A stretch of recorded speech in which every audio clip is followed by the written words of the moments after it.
review. Book 101 is all about the books that I read for the last 40 years. And today I have my special guest. I'm almost okay navigating the grief of parental loss, miscarriage, and divorce. No other than Miss Amanda Landis.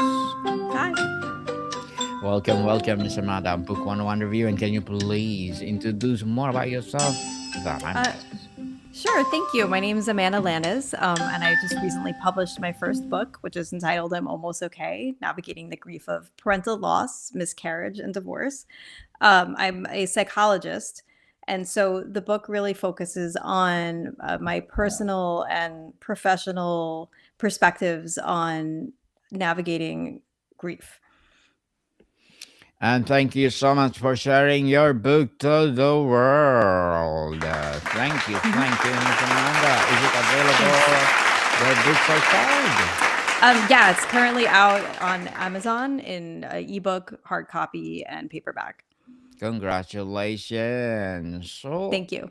is it is it correlated to the topic that we are talking about today? How to support others when you're struggling to your book? Yeah, so the main story in my book was a period in time when my dad had been diagnosed with glioblastoma, which is a rare and fatal form of brain cancer. And then during the course of his illness, I also struggled with other personal issues. So it's the book kind of focuses on how to manage your own hard times and crises while also trying to be a supportive caregiver for another person. That'd be awesome. So when we someone struggling, our first instinct is to often to fix it. Why these instincts so counterproductive, and what should our primary goal to be instead? So I think it is counterproductive, right? Because we can't fix it. Like nobody could fix that my dad was sick and that he was dying for me, even though people wanted to, you know. And I think the reason that people tend to do those things is because they want to feel like they can do something, and that if there's a way to fix it, right? Maybe there's some control or there's a way to make sense of something that really doesn't make sense. But we can't, right? So the thing that can actually be helpful to people is to really to listen to them, to hear what they need, and to just be there. I think a lot of times when people feel like they don't know what to say when somebody's grieving, they'll maybe step into the background or say nothing, or say like, okay, well, they'll reach out to me when they're ready. But a lot of times people who are grieving, I know this was true for me, like I just wanted to feel normal. I just wanted to talk to my friends and, have conversations about literally anything else other than all of the very hard things that I was going through.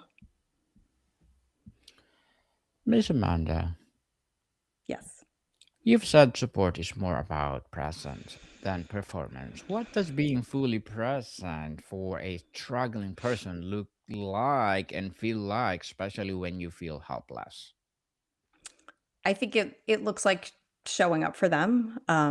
It looks like taking maybe some of your own needs out of the way, and really hearing what the other person needs, and trying to just be open and understanding, and meet them where they are in terms of what it looks like to be social, what it looks like to be funny, what it looks like to just be a place where they can be comfortable to cry if that's what they want to do.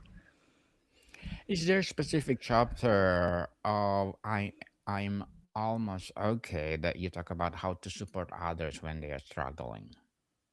Yeah, so the majority of the book is my personal story, and I give some guidance throughout it, just in my perspective. And the last chapter, I really focus on tips for caregivers, tips for people who are maybe in the process of losing somebody, and this generally how to kind of move through difficult situations with as few regrets as possible.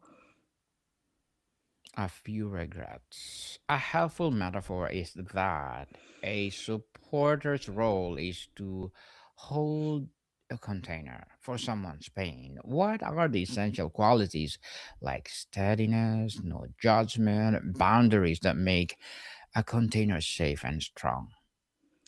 I think some of the ones you hit on are great, right? No judgment, being stable, those are really important things. I think also just letting go of the idea that you need to solve somebody else's problems or that you need to give them advice about how to solve their own problems can be very helpful. One of the things I say in the book is like when there's nothing to say, say anything, right? You don't have to show up for somebody in a way where you're like an expert on knowing what they need to do. But just being there can be all that somebody needs sometimes. Yes, definitely. Support. Mhm. 100% support. So, what is a better, more open ended alternative? That well meaning but often limiting question: how can I help you? That's a good question. I mean, and I think it's a great question to ask. And I think one of the hard things is that people don't always know. I know a lot of the times when people asked me while I was going through hard times, and even now, what can I do to help? I don't always know, right? Like, and I think it puts a lot of responsibility on a person who's going through something to have to then also like instruct the other people in their lives about how to interact with them or what to do. Um I think for a lot of people maybe a more helpful approach would be to say like, "Hey, I'm going to do this. Is this okay?" Or unless you don't want me to, I'm going to call you like every couple days to check in on you, or I'm going to make sure that we do this thing together once a week. So if you give somebody who's grieving or struggling some of the structure, then they don't have to come up with the ideas for everybody else on their own. Miss Amanda, Mhm. what are the tangible signs that you are truly listening to understand someone's experience rather than just waiting to offer your own advice or story? So that's yeah, that's I think that's something that we can fall in the trap of a lot, right? Like in any sort of conversation, a lot of times we wait until it's our turn to talk, and we're while somebody else is talking to us, we're thinking of like what we want to say versus really listening. So I think finding ways to shut off that part of our brain where we feel like this impulse to solve the problem or to give an example or to over relate to our own situation. We want to be able to relate to other people because that's where empathy comes from, right? Empathy is the ability to kind of like put yourself in somebody else's position, but you can overdo it and make it about you rather than letting it be about them. So I think finding ways to finding ways to maybe internally relate, but also be quiet and give them the space to talk about what they need to talk about and to grieve in their own way, even if it's different from maybe how you would do it. And how do we effectively validate someone's feelings without accidentally dismissing them, prematurely jumping to a silver lining?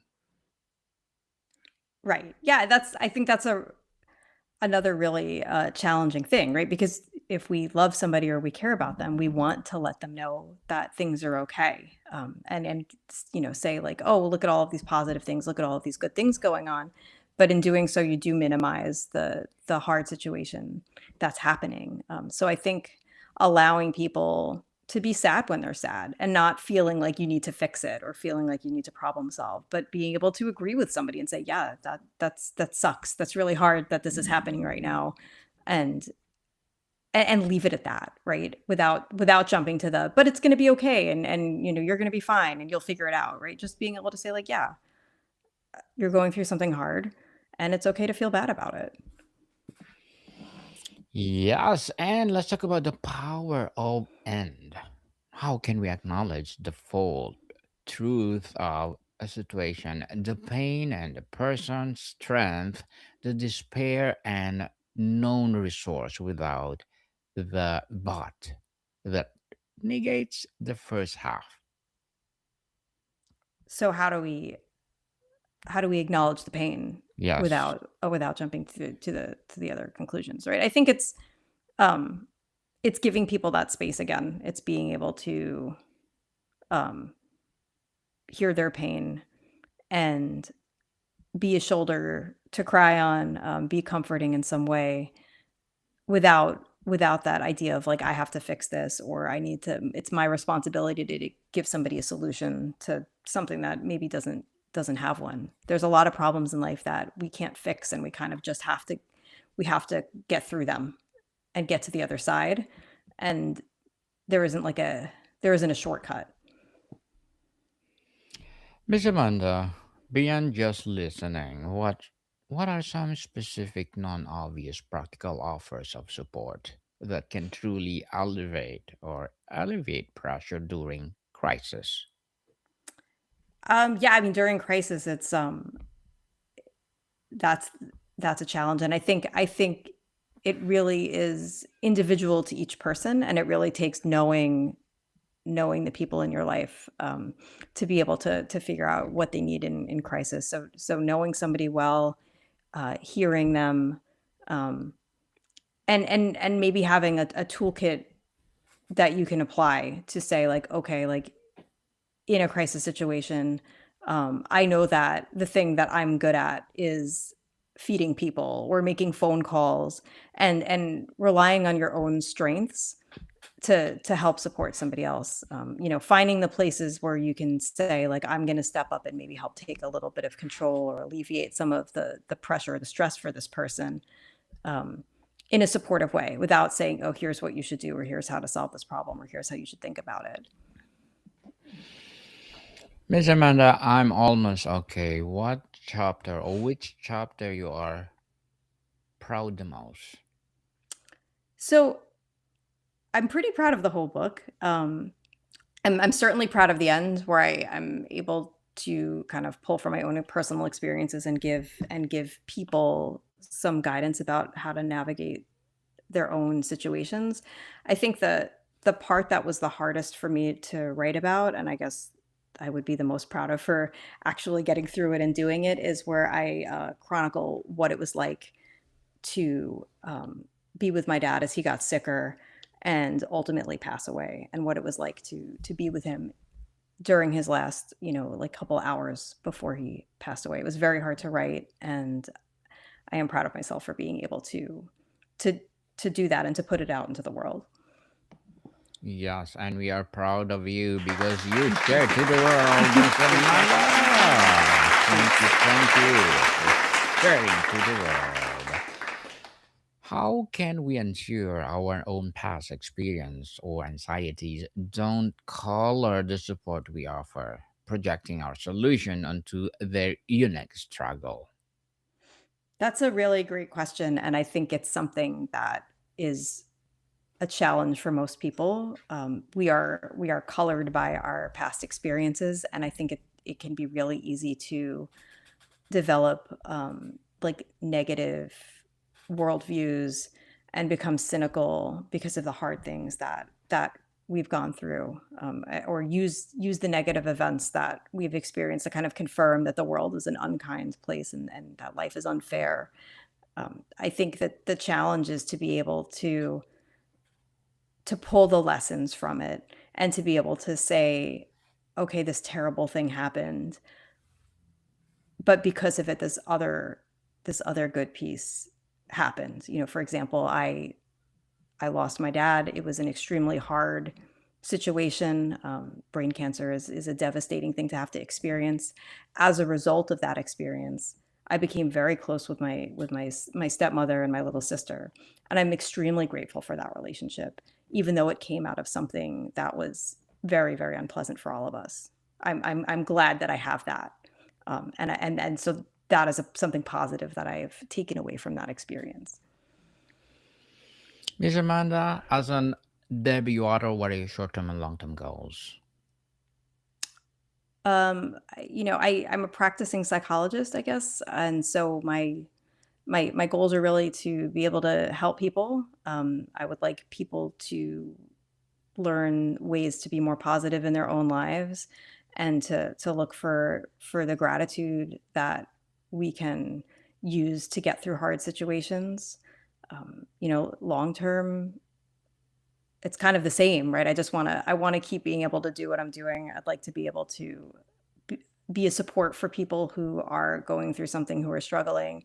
And if nothing else, that for my story that I'm telling, to help show people that life can be really hard. We all go through it in one way or another. And even though it might look different for one person to the next, that there's something relatable there. We've all had our struggles, and there is another side to them, and things can get better. Yes, indeed. And good luck to your goals, Miss Amanda. I'm looking forward for more success. And what will be your piece of advice for those people out there who want to be like you? Um, so for people who want to be authors, I would say keep at it. It's a lot of work.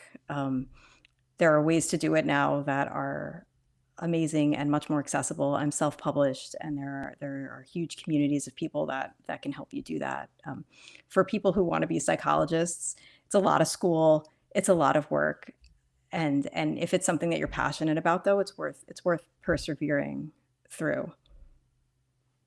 It's worth it, people. Push through it.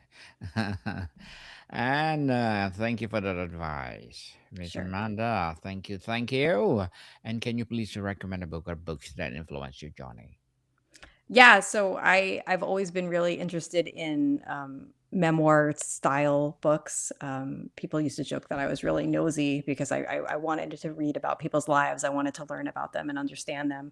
And a couple of the books that really resonated with me, that I kind of like keep in the back of my mind for my own writing and just my own presentation of my story, were a heartbreaking work of Staggering Genius by Dave Eggers, and also Running with Scissors by Augustin Burroughs. I really liked how they were able to tell hard stories and do it in a way where you came away feeling as if you knew them, you gained something, and that there was some humor to it too.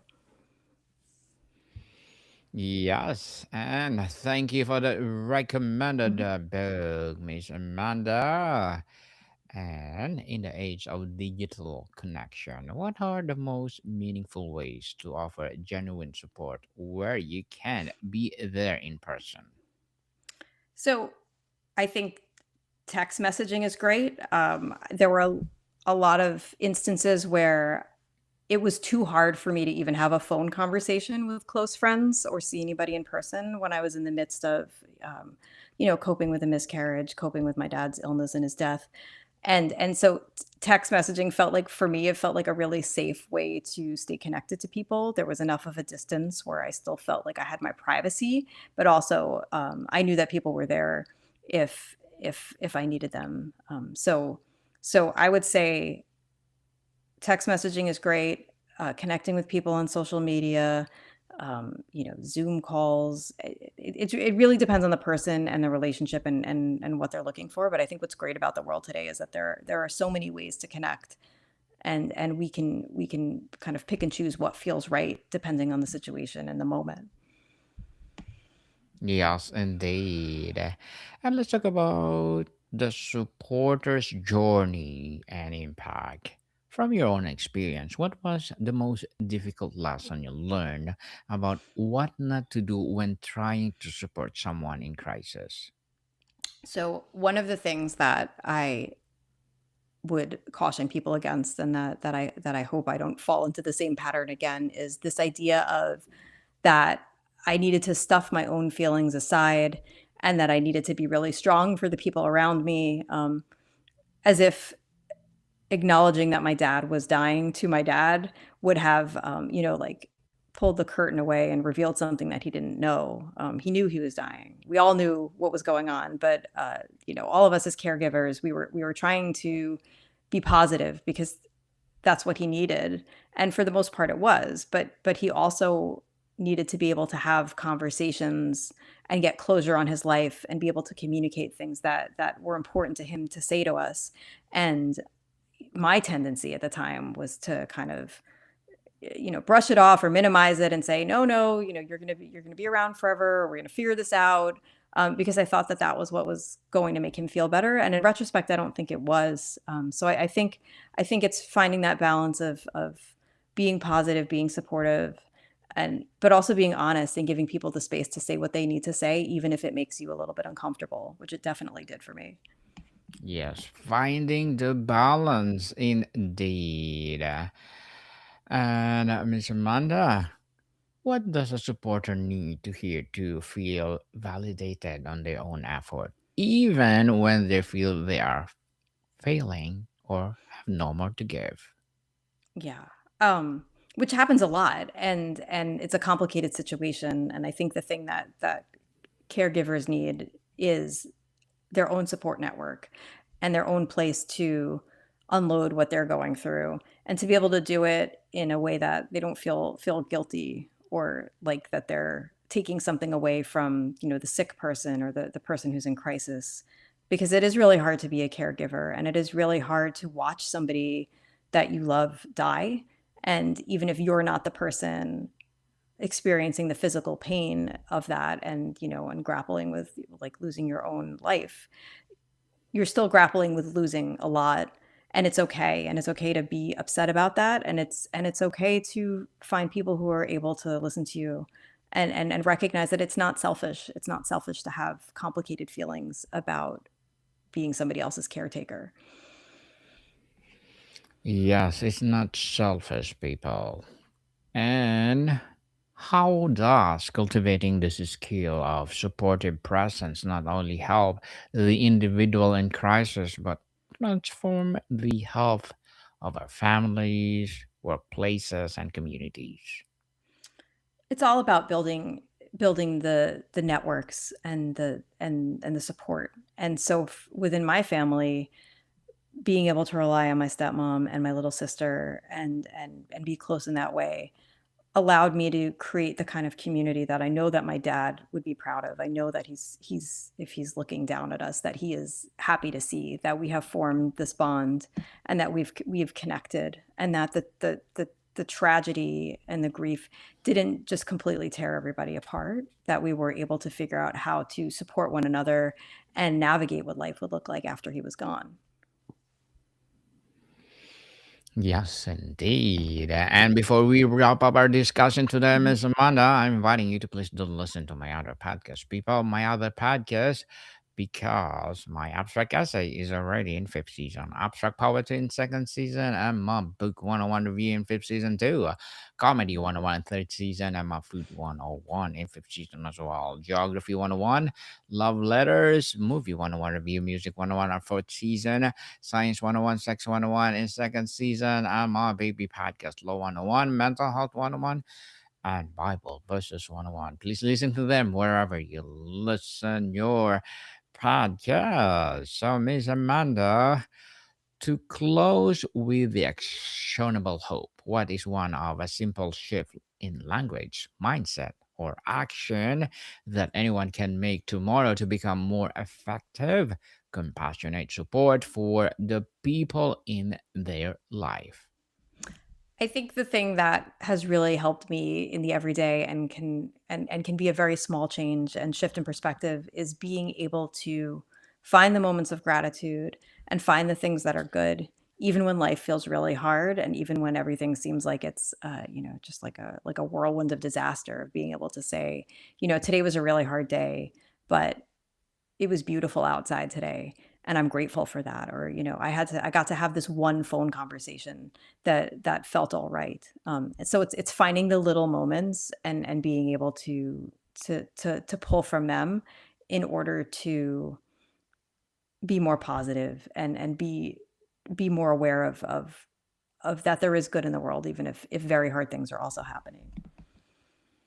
Yes, indeed. People stop complaining and count your blessings first. You can do both, I think. Right? So Yes. You can do both too, but please first thank everything and then you complain.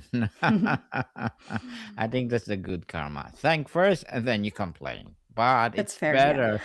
It's better if count the blessing first. Okay, thank God I have Miss Amanda Landes as my guest today. Thank God that she shared her empowering answer. And of course, thank you, Miss Amanda, for sharing your book to the world. I'm almost okay. Thank you. Thank you, thank you. And can you please invite our listeners to support your book, your advocacy, or whatever projects that you're doing right now? Thank you. Yeah. So you can definitely find my book on Amazon, and you can find me on Instagram at Amanda E. Landis, where I'll be posting a lot about whatever I'm doing, in the near future. And also this website, I'mAlmostOK.com. And you can reach out to me at email at Amanda@I'mAlmostOK.com if you have any questions directly. Yes, people, let's support Miss Amanda Landis because if you support her, for sure, more and more empowering. I'm almost okay to come. So, Miss Amanda, thank you so much for your time. Thank you. It's been great being here. Likewise, more to come, people. See you soon.